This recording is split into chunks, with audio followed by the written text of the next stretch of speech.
Hi കൂട്ടുകാരെ, നാം എല്ലാവരും അമ്മത്തണലിൽ ആ ചിറകിനടിയിൽ ഒതുങ്ങിയിരിക്കാൻ ആഗ്രഹിക്കുന്നവരാണല്ലോ, അല്ലേ?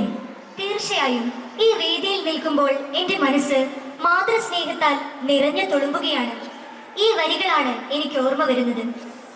നന്ദിയാരോടു ഞാൻ ചൊല്ലേണ്ടു, നന്ദിയാരോടു ഞാൻ ചൊല്ലേണ്ടു, പിന്നെയും 10 മാസം ചുമന്നിന്നെ ഞാനാക്കിയ ഗർഭപാത്രത്തിനു നന്ദിയാരോടു ഞാൻ ചൊല്ലേണ്ടു, നന്ദിയാരോടു ഞാൻ ചൊല്ലേണ്ടു. അതെ, ഈ ഭൂമിയിൽ ഒരു സ്വർഗമുണ്ടെങ്കിൽ അത് നമ്മുടെ അമ്മയുടെ മടിത്തട്ടാണ്.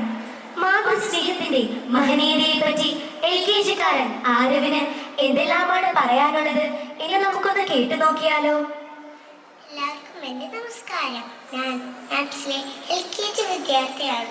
മാതൃസ്നേഹത്തിൻ്റെ മഹത്വത്തെക്കുറിച്ച് നിങ്ങളുമായി ഏതാനും ആശയങ്ങൾ പങ്കുവയ്ക്കുവാനാണ് ഞാനിവിടെ ആയിരിക്കുന്നത്. ഭൂമിയിലെ ഏറ്റവും മനോഹരമായ പദം അമ്മ. അമ്മയ്ക്ക് പകരം അമ്മ മാത്രം.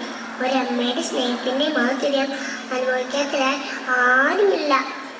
എനിക്കുമുണ്ട് സ്നേഹസമ്പന്നയായ ഒരമ്മ. എൻ്റെ അമ്മയുടെ പേര് നന്ദലക്ഷ്മി. എന്നെ സ്നേഹിക്കുന്ന, ലാളിക്കുന്ന, കുഞ്ഞിക്കുറുമ്പുകൾ ചെയ്യുമ്പോൾ ശ്വാസിക്കുന്ന ഒരമ്മ. എൻ്റെ കണ്ണുകൾ നിറഞ്ഞാൽ തെങ്ങുന്ന ഹൃദയം, തെറ്റൊക്കെ ചെയ്താൽ ചെലുത്തുന്ന സ്നേഹത്തിൻ്റെ കുടം, വിളിച്ചാൽ വിളി കേൾക്കുന്ന, കണ്ണാൽ കണ്ണുനീർ തുളയ്ക്കുന്ന തണൽ വനമാണ് എൻ്റെ അമ്മ. കൂട്ടുകാരെ, മാപ്സിലുമുണ്ട് എനിക്ക് ഒരുപാട് അമ്മമാർ. എൻ്റെ അധ്യാപകർ, അവരാണ് ഞങ്ങളുടെ സ്കൂളിലെ അമ്മമാർ. അവർ എന്നെ ക്ലാസ്സിൽ പഠിപ്പിക്കുന്നു. ഞാൻ കലം പിടിച്ചേർന്ന് നെഞ്ചോട് ചേർത്ത് പിടിക്കുന്നു. വിദ്യാലയമാണ് ഞങ്ങളുടെ രണ്ടാമത്തെ ഭവനം. ടീച്ചർ ഓർമ്മയെ നന്മയുടെ പാഠങ്ങൾ പഠിപ്പിക്കുന്നു. അതിനാൽ നാം പ്രിയ കൂട്ടുകാരെ, നാം എത്ര വലുതായാലും അമ്മയെ സ്നേഹിക്കണം, ബഹുമാനിക്കണം, ആദരിക്കണം. മാതാപിതാ ഗുരുദേവൻ എന്ന് പറഞ്ഞ് നിർത്തുന്നു. നന്ദി.